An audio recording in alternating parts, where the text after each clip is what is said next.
Ladies and gentlemen, welcome to another bonus zone. Today, the Can't Stop Playing crew is talking all about Black Ops 3. It was revealed in a pretty epic fashion today, and we wanted to bring you all of our thoughts and opinions as well as some juicy details. So I'm your host, Zach Ghost Robo. Settle in with a nice cup of hot chocolate. We're joined by the snake killer himself, legendary Gabe Volatile Gabe. Good reference already. I love that. Hi. Nobody will get that. Nobody will get it. Nobody who's listening or watching, they'll be like, "What? Where did this one come from?" Yeah, it's a good one, though. The man with a house full of Mounties, Max Blitzwinger. Of course, representing Canada, eh? See what I did there? By the way, is this the very first podcast we've ever had, or podcast anything where we're all hatless? Wow. Yeah, looks I like want it. to say that is the case. Yeah, it's too hot tonight for me to wear a hat. That is interesting. Hashtag too hot for hats. Is that a sign? Is that a sign? Call of Duty, Illuminati confirmed? Call of Yeah, Hats. there you go. Black Ops 3, all three of those with no hats. Black Hats 3. Black Hats 3.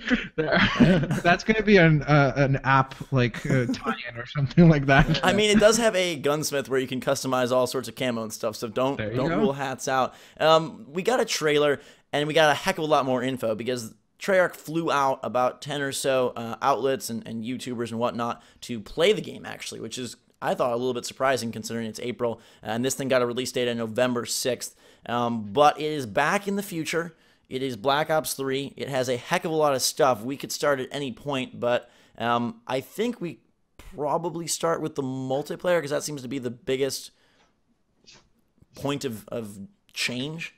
Yeah, the biggest impact will be probably on the multiplayer because the single player has always been kind of crazy, over the top, and bombastic in nature. So I feel like the elements that are the new elements, if they're adapted in single player, it's not going to have a huge impact because it's just implemented in that one form of narrative. Whereas if you take those over to multiplayer, then there is a big hoopla because a lot of the people have reacted kind of jumping to conclusions about how will this impact my Call of Duty? I don't like this. No, hold on. You're telling me that someone on the internet is jumping to conclusions before playing the game? We do it on a weekly basis. The reaction to me, like, so strange. You've got people like, I feel like if they don't change anything, it's like Call of Duty never changes. And then if they change something, it's like, why don't we have World War II? Or the third camp is like, these changes have already been done in another game. Like, goodness gracious, just because like NBA 2K involves guys running around doesn't mean GTA 5 like took guys running around. I think like all games are going to be moving towards the future because we're moving towards the future. Look back at games from the 80s. You didn't see a whole lot of relevant future tech in those games, you know. Tell that to Mega Man. Okay, well, yeah, Blaster, Buster Arms are definitely a thing of the past now. But either way, like, it does kind of get that Destiny, Titanfall, Call of Duty mixture feel. Like, they kind of blended them together. But I do want to be clear that because they're now on their 3-studio cycle, we're led to believe that Treyarch has been developing this game for roughly 3 years, which would precede Titanfall and Destiny by quite a bit. So to say like, oh, they saw Destiny and Titanfall and took the best parts and put it in their game is a little bit disingenuous. And to be fair, I never understood that criticism in general. If there is a game that borrows the best elements of other games and puts them together, how is that a bad thing? Right. Like, if you took the best things, like, let's say you took elements from your favorite, like, foods and then you combine them together and it tastes awesome, how is that a bad thing? Like, oh no, they stole the idea of dough and cheese and putting toppings on it. Oh, how dare they create pizza? You know, it's like, it just makes sense. Like, if they were able to combine all these things together well, how is that a bad thing? I think that's a good thing. I'm just glad you were able to bring back the food analogies. Because Exactly. like, it's been messy for a week or two. But yeah, Call of Duty, right? First of all, weird that it was like revealed in full on a Sunday. Is that's not something they normally do, is it? Didn't they do that last time as well? On Sunday? I don't know. That seemed odd to me. I think the reason why they did it on a Sunday is because there's a huge leak, right? Maybe they planned to do it on Monday or something. I mean, they planned April 26th has been the date for a while. I'm sure it has just to do with timing. I know, E3 Judges Week isn't about a month. They flew these people out. Maybe their fear was that they would leak more on their own. They just couldn't wait till tomorrow. That's a good point. That's the only question. But all right, The multiplayer. What we're gonna get into that. Yeah, talk about it. The main kind of thing is these new specialists, which kind of function as classes of a sort. This is where sort of the Destiny stuff is really coming in, because there's going to be 9 specialists who each have basically a superpower and a super gun. And before each match, you will pick one of these specialists, and it affects the way your character looks, and it affects their ability. You pick either the gun or the ability. So just to get into a couple of them, Outrider. His weapon is the Sparrow, a compound bow with explosive bolts. Actually, it's a she. Her weapon, and her ability is Vision Pulse, which expands out from the player and tags all enemies and allows you to see through walls. Reaper is a killer robot. His weapon is the Scythe, a minigun that emerges from his arm. His ability, Glitch, which has been hotly debated, allows him to flash back to wherever he was 3 seconds ago. They showed 4 at this event. Ruin, weapon is gravity spikes, which allow him to leap through the air and slam down, a la the Titan Slam from Destiny. Yeah, that's exactly what that sounds like. And that's his weapon. His power greatly accelerates all movement for a short time. And the last one they revealed was Seraph, with the Annihilator weapon, a huge high-caliber revolver that kills enemy in one shot, which kind of is like the golden gun from and her ability is combat focus, which triggers a bonus multiplier to score streak points during that time. And these will be activated via a timer, sort of like Titanfall, where they will activate automatically once per match if you do nothing. But if you're doing things and accomplishing parts of the objective or getting kills or whatnot, filling up the stat sheet, you'll get more. Just like Destiny, and I'm not comparing them like in a weird way, in a systematic way. Yeah. Okay, yeah. For sure. And we heard some people say that they were getting up to 3 or 4 a match if they were playing really well. Which you can do in Destiny. All right. Yeah. To me, this sounds cool, though. That sounds great. Yeah, as long as it's not game breaking. Like, there was one of those powers, like we said, the one that is worrisome, Glitch. Mm-hmm. That's the only one that kind of raised flags, because how will it work in terms of how do you rewind time without breaking the kind of momentum of the game, you know? Yeah. So, see, I think it works the way we were speaking about it off air. I think it literally just transports you to like the position you were on 3 seconds ago. It's like I said, the way I put it to you, if you were standing 2 feet to the left 3 seconds ago, you used your power, you're going to be 2 feet to the left. So it's like intentional lag. Like you're like, oh god, I'm running in place, now I'm back right. Yeah, I wonder if it's more like just an ability to kind of like dodge. You know, like if you're about to get shot, you could just press that quick, and then you're shifted to a position where you're obviously not getting shot. All right, here's a good example, right? Let's say you're running into a building, right? You go up the stairs, you have that ability, and you're being chased by someone. You use that ability to use it to go 3 seconds ago. He's still following you up the stairs. Now you're down the stairs because he's chasing you up, and now you can get him from behind. I think something like that. I think you got to remember, like, these companies, there's a lot of, like, instant pushback. Like, it's going to break the game. Like, they're pretty smart. They've been making this game for a number of years. Like, they're not going to throw something in that's going to ruin the experience and be overpowered. They've made 1 or 2 Call of Duty games before. Yeah. Plus, I'm sure that the beta is going to really show if it's a game-breaking mechanic, right? Good transition. That's something new, right? We haven't had a beta for a Call of Duty game since, like, World at War or something like that. It's been a long time. Yeah, it's interesting. A lot more companies are starting to do this, like, commonly. Like, we saw it Evolve, we saw it with Halo, right? And then now we see it with Call of Duty. So it seems like almost practically every game that is multiplayer, like a big release, does this. It's almost kind of like now the substitute to demos, right? Absolutely. That's what it is. Yeah, and the multiplayer I think sounds very cool because you're still doing the whole create a class thing. You'll still have your guns and your perks and whatnot. This is just sort of giving you a structure to operate out of and an ability to kind of really modify the way that the matches are played, I think, because you can add infinite number of new guns, infinite number of new perks. It still plays the same. Here we've got what I would call like a little bit of a game changer for a first-person shooter without reinventing the wheel. My only concern with this, and I don't know how you guys feel, but 9 guns, 9 abilities. Like, if you run up to somebody, unless there's obvious visual cues, how do I know if this guy has glitch or if he has that minigun? Like, is he gonna? I don't think you're not supposed to know. It just adds a little bit of randomness to it. Yeah. I mean, and I hate to keep coming back to this game, but that's how Destiny is. It's not like Destiny is not. Well, no, yeah. Because with Destiny, you can tell by the structure of the character model. And there's only 3 abilities. This is 18. I know. Yeah, I know. So there's going to be a lot more. The character models will be different too. Maybe the guy with the minigun, I'm sure he has like bigger armor. Like he's a robot, so. Yeah, I'm wondering, have they commented? Sorry, have they commented on will the classes themselves like have any other differences except for the abilities and guns? Like in terms of like, let's say the guy with the minigun, is he going to be a little bit more hulking and like maybe it will take like an extra bullet to kill him? However, do you know what I mean? Is that going to be factored in or not? I don't believe so. And they said Treyarch is still obviously tweaking things. They've got 7 months before, 6.5 months before the game comes out. It sounds like it is just a way to sort of shoehorn in these abilities or these like powers into the game via classes, but it also will apparently affect your appearance. So if you are Reaper, the guy with the minigun and glitch, you'll be a robot. So you will be able to identify kind of who's whom and kind of differentiate each and every target. Yeah, I just mean for some of them. I'll get to your question in a second, Gabe. But like Sarah, for example, has an insta-kill pistol or combat focus, and so if I'm coming up against Seraph, I want to know if she has that insta-kill pistol. You're going to be able to tell that she's a female model right away. So but since they have two, they can either take the weapon or the ability.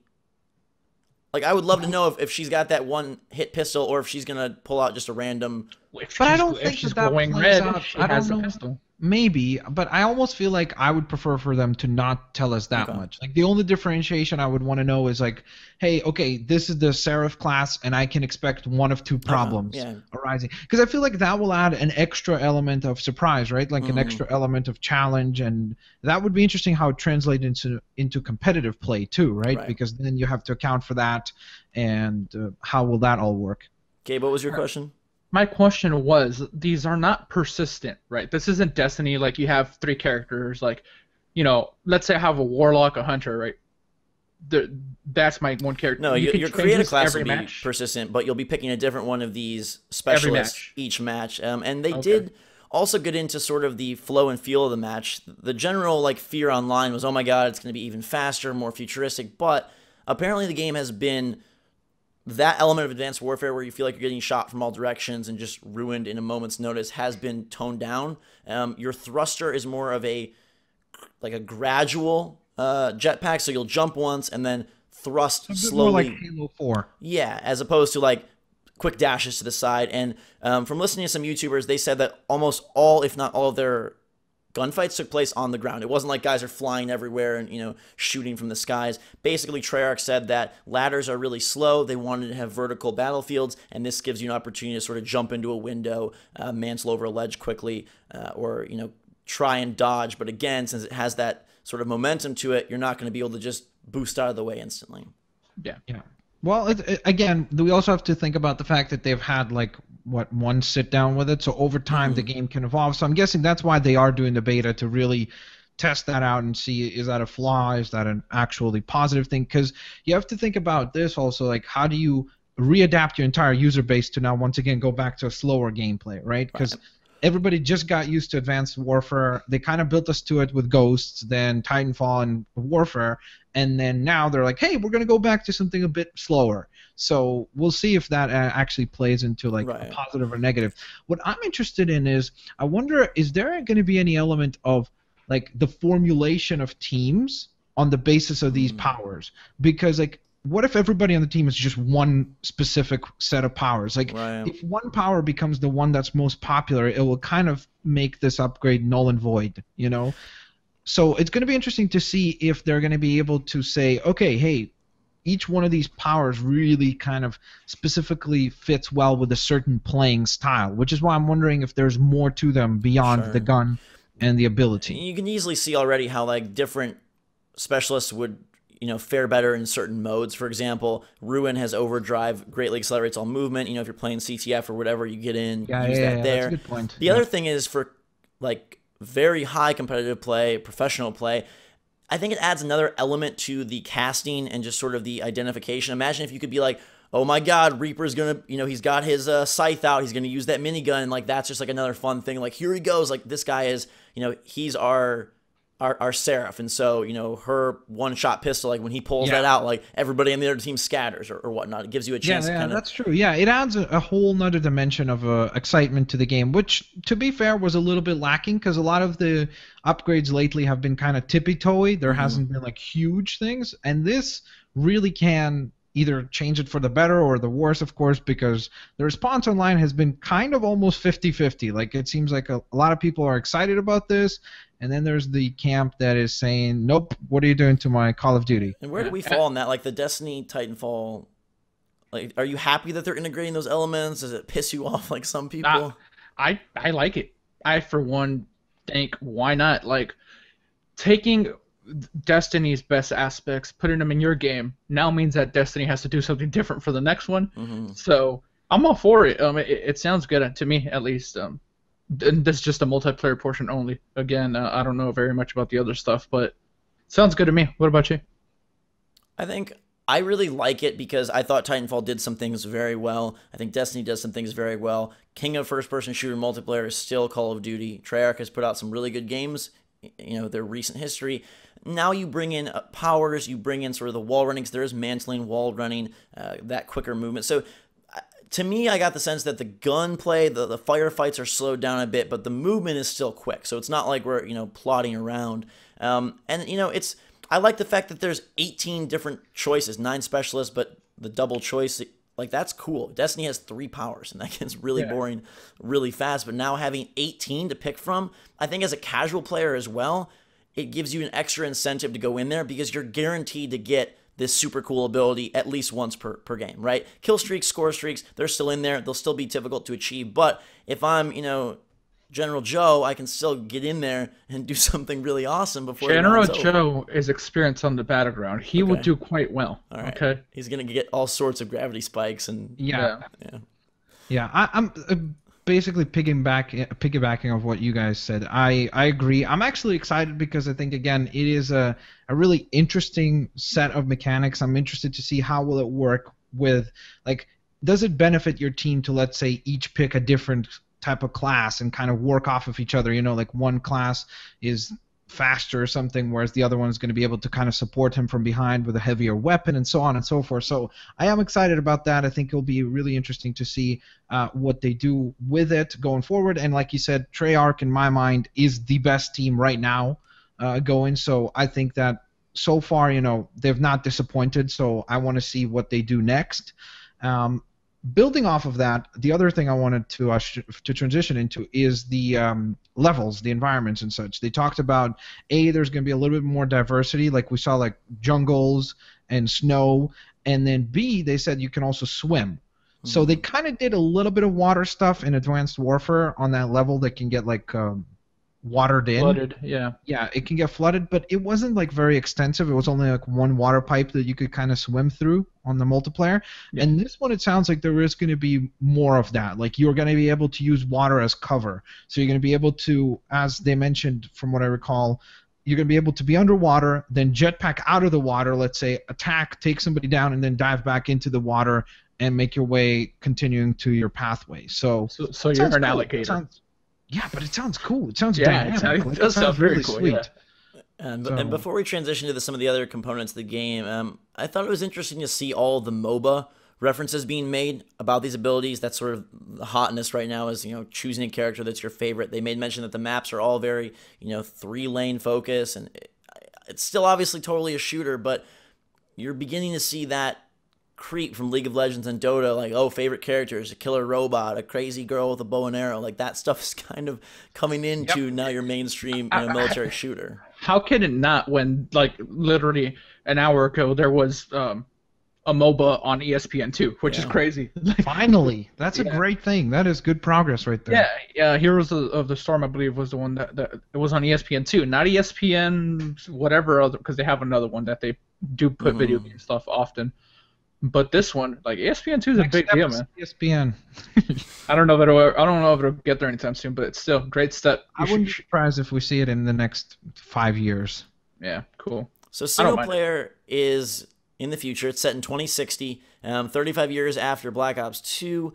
The world's leaders have developed directed energy air defense systems, which makes air superiority useless. Military strength now shifts back to the ground. And they're bringing 4-player co-op in, which I think is a smart and smooth move, as well as some interesting things that, again, kind of build off the powers in multiplayer. They're called cyber cores. They can be customized by the player, used in any level. They gave some examples about immolation, where you can set a target on fire, the flick of the wrist, remote hijack, which we saw in the trailer where he kind of like moves his hand and takes control of the drone. And you are going to be, from what I've read, like kind of having more of a persistent character in the campaign of like leveling up a little bit, and you did that a little bit in Advanced Warfare, but it seems like it's going to be even more fully implemented here. Yeah, it's cool because again, like what you said, they started in Advanced Warfare, so I really like that about Call of Duty is that they always kind of like introduce these little mechanics, you know, that people don't even really notice, and then in the next title they really flesh it out. Right. So you can see that there is communication between these teams that are making these games. They still talk about, hey, mechanically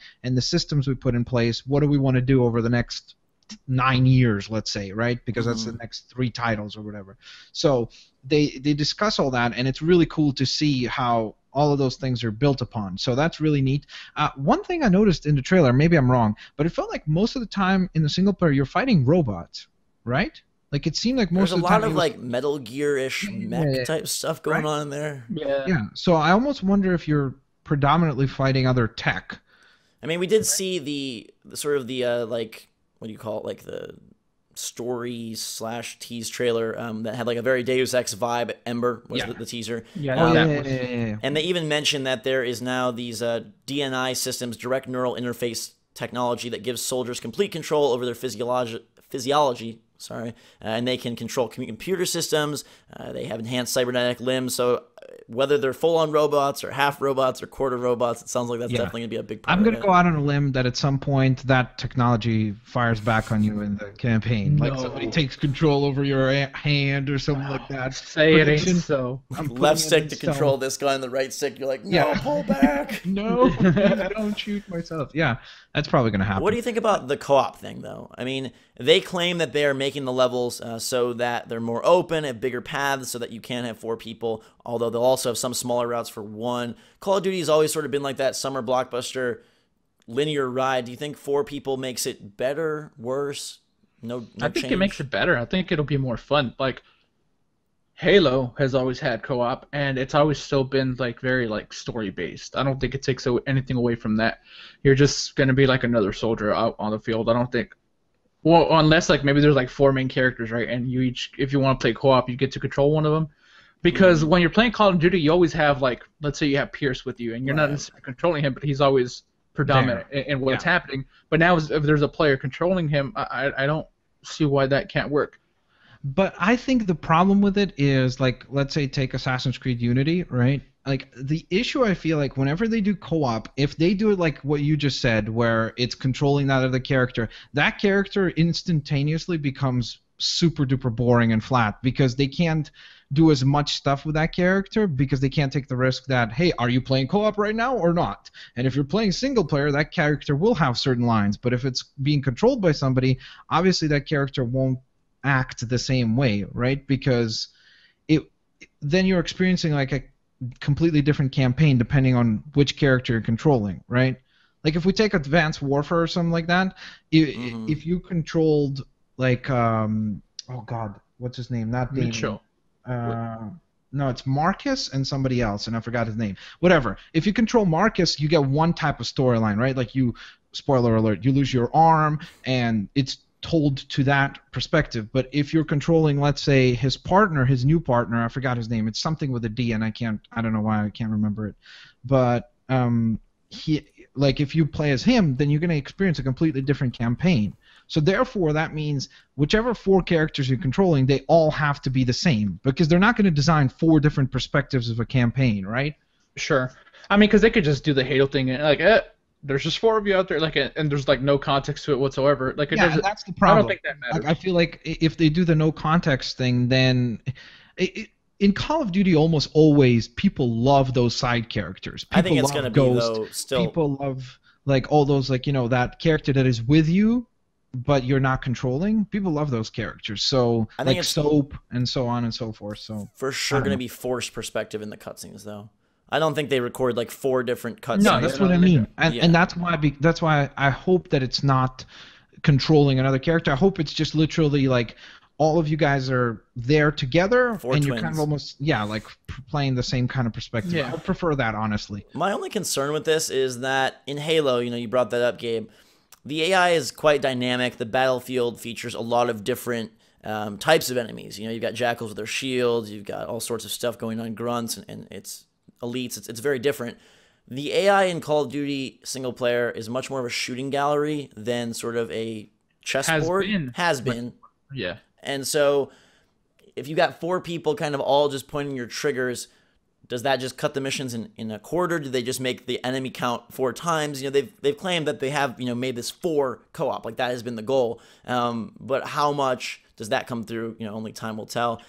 What did you think about the graphics? I saw a lot of people complaining that it looks just like Advanced Warfare. Which, by the way, looks incredible. So I don't understand that complaint either. I think the graphics look good. I honestly think we also still are limited by the medium by which we see this stuff. And I think when you see it on your own TV screens in person, it will look way better. And on top of that, you have to think that at least at this point, we know that this is an only current gen game. Like, it's only coming to PS4, Xbox One, and PC. That's at the time of this recording. Of course, after this, there is a possibility that another version gets announced or something like that. But at the time of this recording, it's only designed for these platforms. So therefore, I'm guessing that it's optimized to work on these platforms. And as a result of that, I think it will look better. And 2 very quick things. They reached out to Activision. Activision said, we have no other SKUs to announce at this time. This is it for now. They didn't say for now, but that's what they said. And just a very small tidbit for my PC Master Race people. The minimum requirements to run the game were released, and they're like super low. Like, if you have like a Core i3 and 6 gigs of RAM, you can run this. And if you've updated your PC sometime within like the last 5-6 years, then you can run this game. Like, it's not like super. Is that good or bad? Yeah, that's. It's a double-edged sword. Yeah, because that's the minimum. That's the minimum requirement. Yeah. So that is like the bare bones of what you would see this game. Yeah. As, right? See, but then the recommended ones could easily be something like super high end. So Treyarch studio head Mark Lamia says there are no ports. The game is being made on multiple platforms. It's the beginning of a new generation, and we're showing it to you on all these platforms to dispel some of the misconceptions about development. They were running it on PC in full 4K, on PlayStation 4, and on Xbox One as well. And they've been choosy with the wording. We are working on Xbox One, PS4, and PC. So who knows if it eventually comes to the Mushroom Kingdom on Wii U, or I mean, it would make sense that it comes to Xbox 360 and PS3 just due to the install base. Like, as much as the PS4 and Xbox One have been selling great, I think that Call of Duty still has a lot of late bloomers, and I think that most likely we're going to get an Xbox 360 and PS3. At some point, they have to stop that, because just yesterday I was at a party. One of my friends told me, "Hey, my kid wants Mortal Kombat X." I'm like, "What does he have?" He's like, "Well, he has a 360. I want to go get it for him." I'm like, "Well, it's not out on 360 till like, August or something." He's like, "Oh, really? But I saw it on the stores for the Xbox One." I'm like, "Yeah, for the Xbox One and PS4, it's out now." And then he said, "I guess I'll just wait." Like, he's been asking me for an Xbox One, and I've been thinking about it, but I guess we can wait those couple months. So if they stop releasing it on the older gen ones, you're going to incentivize people to just go get those new ones. I don't think it works that easy, because I think if it was that simple, they would have just not released any game on PS3. Well, no, no. The first couple of years, it makes sense to put them on both. Yeah, but we're only in year 2. Yeah, I think the main Walmart games, your Maddens, your FIFAs, your Call of Duties, try to stay as long as possible. At least that's how it's worked in the past. Like, PS2 FIFAs came out to like 14 or whatever. I think it was a FIFA game, the last game to be released on. So you could have an instance where they just keep grinding them out, because it's like money's money, and eventually gamers are going to upgrade, for one reason or another. I like the upgrade in the aesthetic of the game. I like that it wasn't just dudes with metal on them, but instead like some very like robotic-y, Destiny-ish, cool, cool looking stuff. Why not stuff. Kind of look like the Arkham Knight? Oh God. I like all the tech, like what we mentioned, like all these new robots and such. They look really sweet, because again, that adds depth to maybe that co-op play, right? Like maybe the enemies now will be very different, because even in Advanced Warfare, they brought in kind of a Juggernaut type enemy, right? But lame. Yeah, but still, if they do more of that, like maybe enemies that require, let's say, a flashbang first to reveal some sort of weak spot, and then you take them out, right? Because in Advanced Warfare, it was easier if you got around that guy and you could pull him out with your little cable pulley, remember? Yeah. So if they do more of that, right? So they kind of did it a little bit in Advanced Warfare. What if in this game it's going to be more in depth, where it's like, okay, these enemies, you have to deal with them by utilizing grenades to stun them, and then you have to get in close and cut the wires or something like that. It'd be great to see them teach sort of the team dynamics of those powers in single player. Like they did that for exosuits in Advanced Warfare. Like, hey, single player kind of is a crash course for multi. If they do that with these abilities, where like, hey, you know, your friend is using the crossbow and you're using the speed to just, I don't know, however they work it out, that could be... I think you just came up with a solution for the co-op thing. You just give a whole bunch of classes, right? Exactly. And there you go. So you just say, hey, which role do you want to play on the team for this level? The role of this guy with this ability. Which role do you want to play? This girl with this ability. And they almost did that a little bit in Advanced Warfare, because aren't there usually like... Can't you pick, like, well, I don't know if you can pick, but it tells you, like, you're using this exosuit. Yeah, in the beginning of each of the missions, it told you these are the set of abilities you have for this mission. So they could make it optional and pickable this time. Zombies is the other part of the game, which, again, we've talked about this off-air, on-air. Like, the value package they're building here is insane. And interesting in a year or two where we're going to get Halo, right? We're going to get Call of Duty. We're going to get Battlefront. And... if all rumors are to be believed, we're going to get Gears of War 1 remastered. Which, that we are. To me, is like the dumbest value. That game better be like $5. Because Master Chief Collection, you got $60 for how many games? 4 games? Yeah, you're gonna sell me fully remastered cutscenes, too. You're going to sell me one for $60. So are they... No, these are fully remastered cutscenes. Oh, really? But it's just one game, Gears 1. Yeah. That's weird. It wouldn't surprise me if it's a $40 game. Yeah, but even 40, like... just interesting. Battlefront, Halo, they're all going to be so different in terms of content and packaging. You know? Yeah, but I think, once again, based on just what we said here, like, just think about the fact that you get what you always get with Call of Duty, but on top of that, right away you get zombies. On top of that, you get... And zombies this time, to be clear, is a full campaign with XP, carryover, leveling up, all that. Yeah.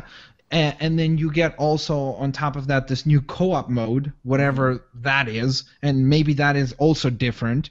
I genuinely don't know how you do a game that can compete in value with Call of Duty. There's, like, I don't know what, like, they have basically 4 games in a box. The orange box, too. It's incredible. That was amazing. Nuts. What a great game. They'll never do anything like that again, but the orange box, man. Yeah, good stuff. So this is coming out November 6th. That's confirmed at this point. Yes. Which, you know, and I don't think they wanted to confirm that this time yet, but it got leaked. So. I mean, it's always the first or second. So that is what, 10 days prior to Battlefront? What was Battlefront? 17th, I think? Didn't they say? 11. So but Call of Duty is coming out on a... It's the week before, I think. What the heck day is Call of Duty coming out? Yeah, that's coming out on a Sunday. No, it is. Oh, on a Friday. Okay, so yeah, that's why. Weekend release. All right, so November 6th rolls around. November, the month in general. How are you feeling about this? Obviously, we still have a lot more to learn, but Black Ops 3, Battlefront, Halo, where is it laying for you guys? Black Ops 3, I'm the most excited out of those. Like, as much as I am, like, I don't know if maybe I shouldn't say that. Like, I really, really am excited to see what Battlefront may be. I almost feel like EA has made us so cautious now. Like, they've almost trained us to be like, oh, wait. Like, we'll see what happens when it's finally here. Whereas with Call of Duty, whether you love it or you hate it, you always know that it's going to work. Well, except for Ghosts. That was the one stumbling block.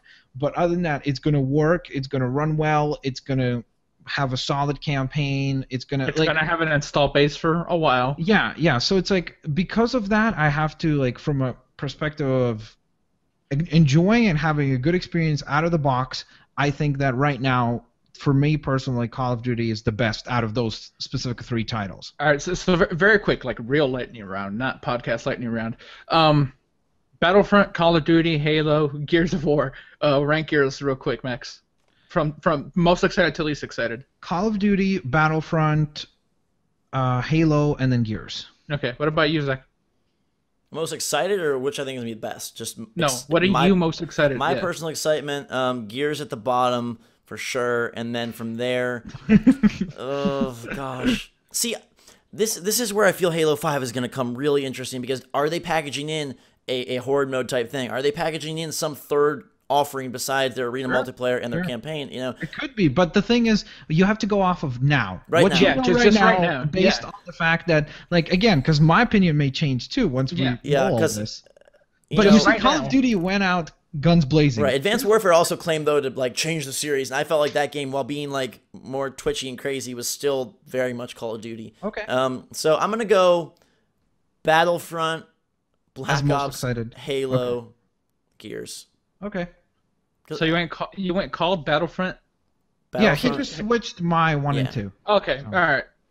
I'm just so interested in what Battlefront's gonna be. So I'm gonna put that number 1. I'll put Call of Duty number 2. I'll put Gears number 3. I'll put Halo 5. I like Gears 1. Wait, you put Halo below Halo 5 below Gears 1? All right, I said that for 2 reasons. One, so that people yell at me. And two, I really genuinely love Gears. What do you want me to do? It's a fun game. But it's a remake, man. Yeah. You've already. No, I know, but whatever. I like Gears. Leave me alone. Whatever. Right. That's what he's excited for. Leave Gabe alone. Another interesting thing that we saw, and I want to get your takes on this. It's not confirmed or anything, but there were images of Call of Duty being advertised on PlayStation paraphernalia. Yep, that's a big one. That's special. If Sony got the exclusivity, I'm going to say they did it. I'm going to say that that's when they have no other games. They're going to announce that they are the new partner. So this means that they have 0 exclusives this fall. Dude, you know what? That would make so much sense. I guarantee you, they will crush the holiday season. Exactly. Because if they have Battlefront and they have Call of Duty and they have what else did they just secure? Oh, Destiny. Like if they have all 3 big shooters, what do you do? Like, what is Halo really going to be able to compete with that? And let's think about it this way: Xbox 360. The reason why it was so massively successful is because it was the place for third party, in my opinion. First and foremost, that's what really I think got Xbox 360 over that hump and got it to succeed in the long term. So if now PlayStation 4 does the same thing, and it is the place to play all of these third parties, that works. And then on top of that, every now and then you'll get a Bloodborne. Come on, that is a winning combination. To me, I think it's just it makes sense because Destiny, Activision, Call of Duty, Activision, Destiny has done very well on PlayStation platforms. They're selling better. I think it's a perfect time for Activision to jump ship and be like, hey, we're going to go with these guys over here. We're already having a successful partnership with them, with Destiny, our other humongous franchise. We're just going to take Call of Duty over there. I just think it's so...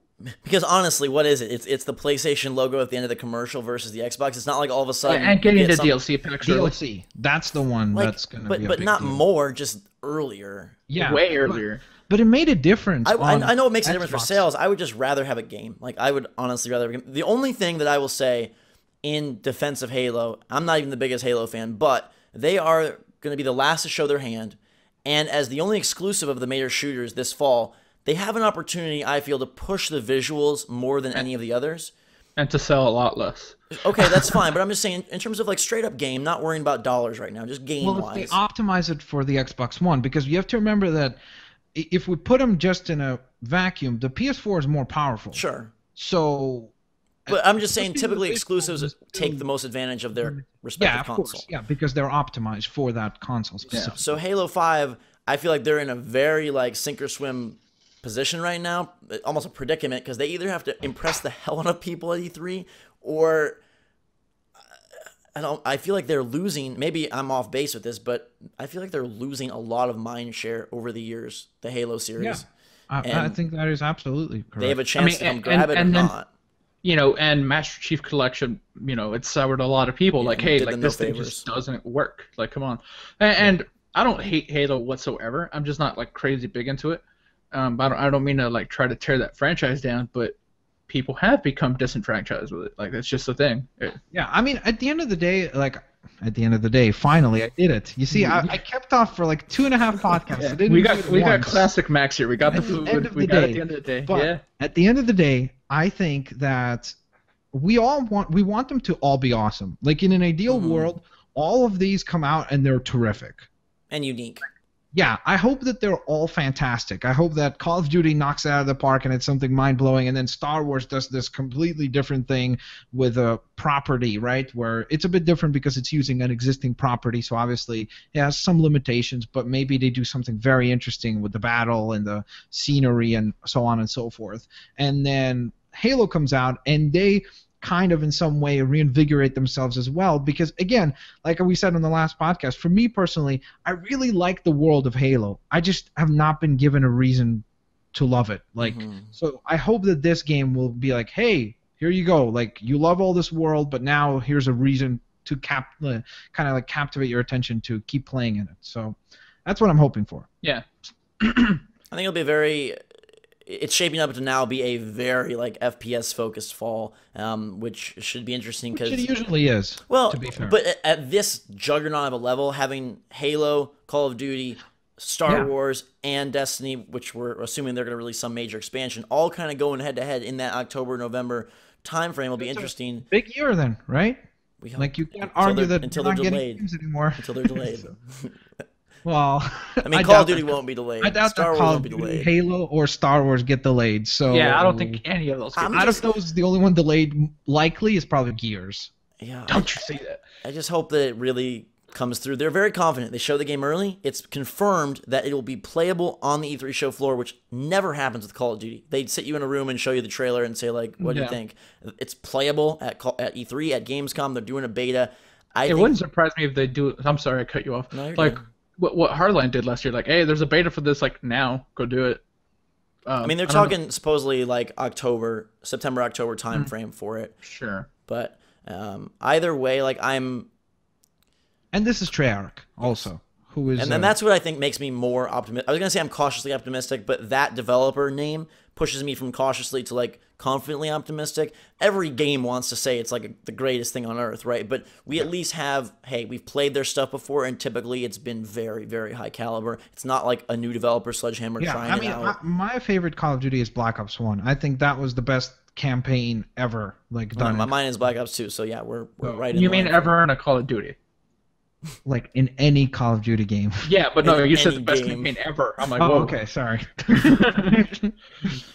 I think that's about all the stuff we have. We'll have to stay tuned for lots more details. Let us know what you think of the Call of Duty Black Ops 3 reveal down in the comments below, or if you're listening on iTunes, just shout it out. No one will care. Just yell out your thoughts, get them out there, and we'll be following it. I'm guessing they're going to go dark for a while. We'll get more at E3, and then it's before you know it'll be November. Blink your eyes, and we'll be like that glitch ability, and we'll be forward in time instead. No, see, but then when it's November, we're gonna use the glitch ability. Then we're gonna come back 3 months, and then let's hope that the word glitch and gaming never go together for the rest of this year and the future. Let's just hope that glitch does not apply.